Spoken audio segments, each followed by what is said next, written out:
Hi everyone, and welcome back to the Get Started with Jenkins series. In the previous video, I showed you how you can get your source code out of a Git repository and into Jenkins. However, this also required us to manually start the Jenkins build process. In this video, we're going to set up Jenkins so that a build is started after each commit to our repository on BitBucket. To do this, we're going to create a webhook on the BitBucket website. This webhook will notify Jenkins of all new commits and will send some information along with it. This information includes the branch the commit was made on, the name of the repository, and so on. Just a quick note before we continue. Previously in this series, I told you that I ran Jenkins in a virtual machine on my Mac. Well, for this video, however, I moved my Jenkins installation to DigitalOcean. Why? Well, BitBucket needs to be able to access my Jenkins installation to tell it about new commits. Obviously, my home network is not directly accessible from the open internet, so I opted to move my Jenkins installation to a DigitalOcean droplet. So what's next for this video? I'll start by installing the BitBucket plugin for Jenkins. This plugin makes sure that Jenkins is listening for messages that are coming from BitBucket. Then I'm going to create a new job and configure it. And after that, I'll test and verify that everything is set up correctly. So let's get going.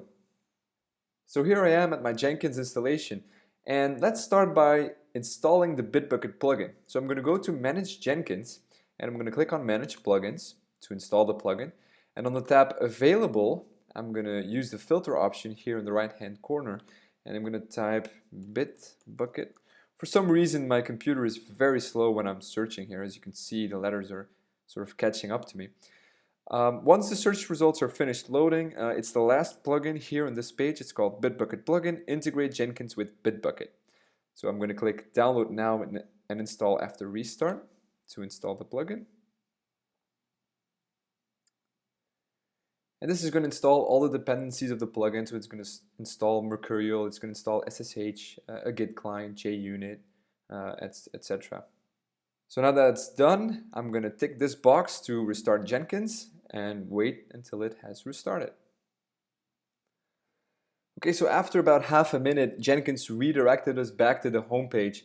And let's just see if the plugin was installed correctly. I'm going to click on Create New Job. And I'm going to create a freestyle project, and I'm going to call this my BitBucket project, whatever. And on the next step, I should be able to enable the BitBucket integration. So let's see if that's the case. Okay, so yes, here at the end, in the section Build Triggers, I see build when a change is pushed to BitBucket. So that's exactly what we want. Now, for the purpose of this video, I also created a repository on BitBucket, a test repository, to show you how you can integrate it. And I've opened up another tab here. And this is my test repository. It's called Test Jenkins, and it has just one file in it. It's called This Is My File, and it's got the same contents. This is my file. So let's now go back to Jenkins and configure our project or job. So I've already given it a name, and now I'm going to say that I'm using the Git source control management system, and it asks me the location of my repository. So let's go back to BitBucket here, and if you click clone, BitBucket reveals the clone URL for your repository. So I'm just going to copy this URL here, and I'm going to paste that back into Jenkins. Now this is a public repository, so I don't need credentials here. I want to build everything in the master branch, so this is okay. I don't want additional behavior, I don't want repository browser or anything like that. So I'm going to leave the rest to default. Now in the build trigger section, I'm going to enable build when a change is pushed to BitBucket. And this just enables without any furthermore ado, and I'm going to click save to save my project. And that's pretty much all that we have to do in Jenkins. The next thing is to add a webhook to our BitBucket repository. So I'm going to go back to BitBucket here, and I'm going to go over to the settings of my repository. And under integrations, there is a feature called webhooks. So if I click on webhooks, I have the possibility to add a webhook. So I'm going to add one now. And we're going to call my webhook Jenkins.